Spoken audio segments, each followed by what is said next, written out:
ಮಂತ್ರಾಲಯಕ್ಕೆ ಬರುವವರಿಗೆ ವಿಶೇಷ ಸೂಚನೆ, ಇಲ್ಲಿ ಬಂದವರು ಸೇವೆ ಮಾಡದೆ ಹಾಗೆ ಹೋಗಬೇಡಿ.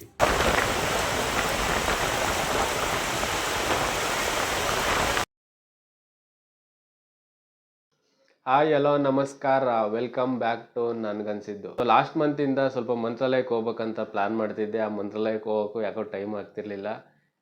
ಸೊ ಇವತ್ತು ಪ್ಲಾನ್ ಮಾಡಿದ್ವಿ. ಇವತ್ತು ಹೋಗೋಕ್ಕೆ ಜೊತೆಗೆ ಬರ್ತಿದ್ದರು, ಏನೋ ಇಶ್ಯೂಯಿಂದ ಬರೋಕ್ಕಲ್ಲ ಅಂದರೆ ಫೈನಲಿ ಒಬ್ಬನೇ ಹೋಗ್ಬೇಕಂತ ಡಿಸೈಡ್ ಆಗಿದ್ದೀನಿ. ನಾನು ಹೋಗ್ತಿರೋದು ಟ್ರೈನಲ್ಲಿ. ಕಂಪ್ಲೀಟಾಗಿ ಹೋಗಿ ಬರೋದು ಮತ್ತು ಅಲ್ಲಿ ರೂಮ್ ಫೆಸಿಲಿಟಿ ಹೆಂಗಿರುತ್ತೆ, ಏನೇನು ಬುಕ್ ಮಾಡಬೇಕು, ಏನೇನು ಮಾಡೋಕ್ಕಂತ ಕಂಪ್ಲೀಟ್ ಇನ್ ಡೀಟೇಲ್ ತೋರಿಸ್ತೀನಿ, ಬನ್ನಿ.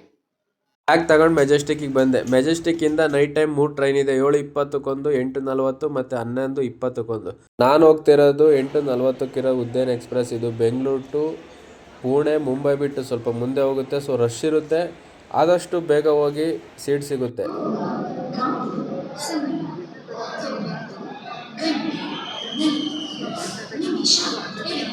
ಬೆಳಗಿನ ಜಾವ 3:45.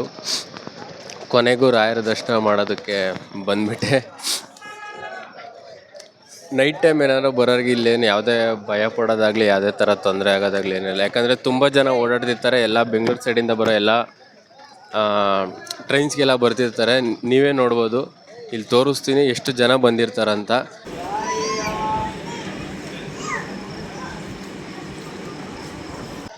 ಮತ್ತು ಇಲ್ಲಿ ರೈಲ್ವೆ ಸ್ಟೇಷನ್ ಮಂತ್ರಾಲಯಂ ರೋಡಿಂದ ಮಂತ್ರಾಲಯ ದೇವಸ್ಥಾನ ಹತ್ರ ಹೋಗೋದಕ್ಕೆ ತುಂಬ ಆಟೋ ಫೆಸಿಲಿಟಿ ಇರುತ್ತೆ.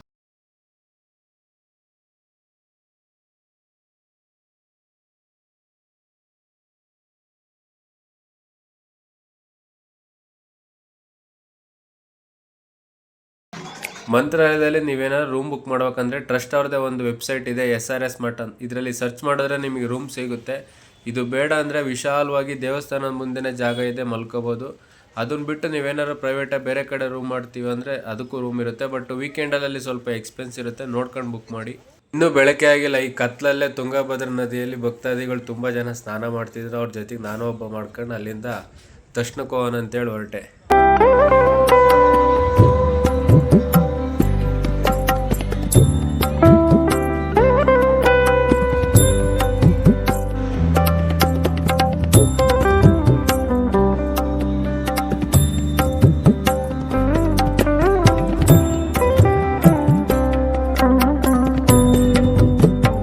ಮಂತ್ರಾಲಯಕ್ಕೆ ಬರೋರಿಗೆ ವಿಶೇಷ ಸೂಚನೆ ಏನಂದರೆ, ಇಲ್ಲಿ ವಾಲಂಟಿಯರ್ ಆಗಿ ಕೆಲಸ ಮಾಡ್ಬೋದು.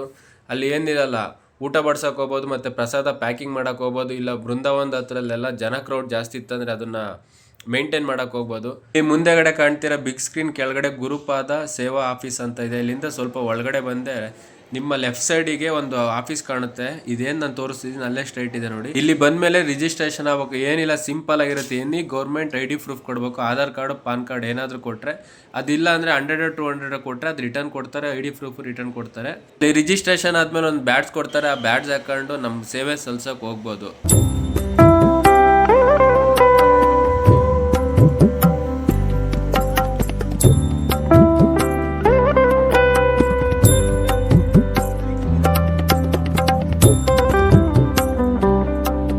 ಟ್ರಸ್ಟ್ ಅವ್ರು ನನಗೆ ಪ್ಲೇಸ್ ಕೊಟ್ಟಿದ್ದು ಎಲ್ಲಿ ಅಂದರೆ ಬೃಂದಾವನ ಮುಂದೆ. ನಾವೆಲ್ಲ ಹೋಗಿ ಏನು ಬೃಂದಾವನ ನೋಡ್ತೀವಿ ಅದ್ರ ಮುಂದೆ ಬರ್ತಕ್ಕಂಥ ಕ್ರೌಡ್ನ ಮುಂದೆ ಕಳಿಸೋದು ಕೇಳೋಕ್ಕೆ ನಿಲ್ಲಿಸಿದ್ರು.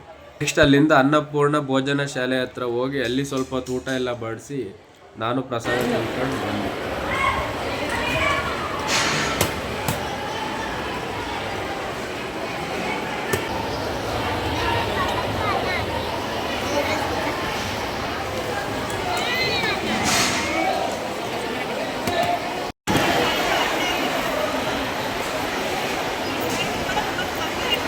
ಇಲ್ಲಿಗೆ ಬಂದಿರ್ತಕ್ಕಂಥ ಕೆಲವು ಭಕ್ತಾದಿಗಳು ಯಾರೆಲ್ಲ ರೂಮ್ ಮಾಡಿರಲ್ಲ, ಲೈಕ್ ಯಾರೋ ಬಸ್ಸು ಟ್ರೈನಿಗೆಲ್ಲ ಬಂದಿರ್ತಿರೋ, ನೀವೆಲ್ಲ ಬ್ಯಾಗ್ ಇಡೋದಕ್ಕೆ ಒಳ್ಳೆ ಪ್ಲೇಸ್ ಅಂದರೆ ಈ ತುಂಗಭದ್ರಾ ನದಿಗೆ ಹೋಗ್ತಾ ರೈಟು ಲೆಫ್ಟಲ್ಲೆಲ್ಲ ಅಂಗಡಿಗಳು ಇರ್ತಾವಲ್ವ, ಇಲ್ಲೆಲ್ಲ ಬ್ಯಾಗ್ ಇಡ್ಬೋದು, ಸೇಫಾಗಿರ್ತವೆ. ಏನಂದರೆ ಪರ್ಸು ಫೋನು ಎಲ್ಲ ಹಿಡ್ದಂಗೆ ಎತ್ಕೊಂಬಂದರೆ ಸಾಕು.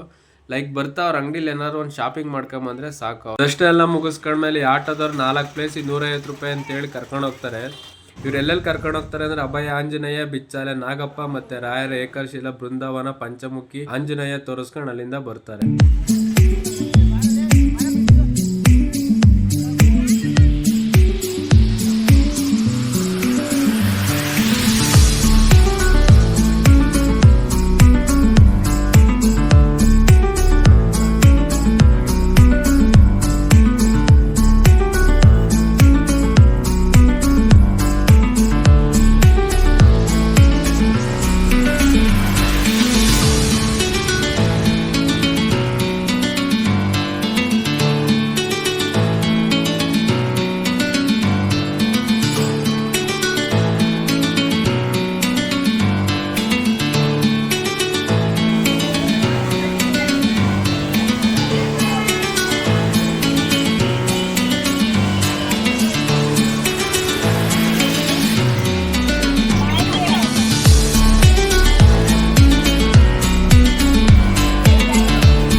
ಈ ಮನೆ ರಾಘವೇಂದ್ರ ಸ್ವಾಮಿಗಳ ಶಿಷ್ಯಂದ್ರಾಗಿರ್ತಕ್ಕಂಥ ಅಪ್ಪಣ್ಣಾಚಾರ್ಯರವ್ರ ಮನೆ.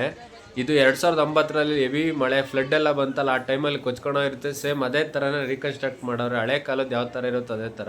ಈ ಜಾಗ ಬಂದು ರಾಘವೇಂದ್ರ ಸ್ವಾಮಿಗಳು ಮಲ್ಕೊಳ್ತಿದ್ದಂಥ ಜಾಗ.